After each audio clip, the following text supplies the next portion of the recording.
Hey there everybody, some of you might know me already, but I'm Darryl Metzger. I'm the lead finisher here at JVC Precision.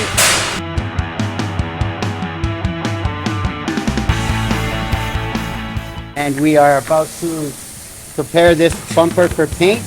We're going to flush grind all of these welds, make sure there's no porosity, that the weld is solid. We'll make it very presentable for our customer and the paint. And these are very heavy welds, and they require a lot of tenacity and a lot of force on the grinder to actually get these things out and gone.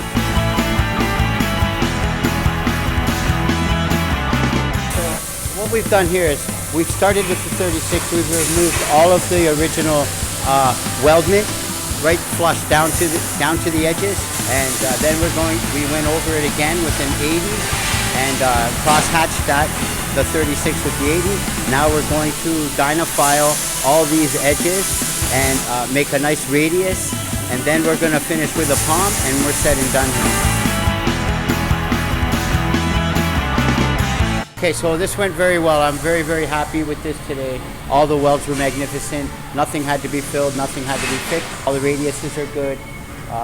It went very smoothly, and I'm quite happy. All I can say today, my daily advice: take pride in what you do. Do the best you can at what you do. Just work safely. Work very conscientiously and safely. Just respect all the people around you.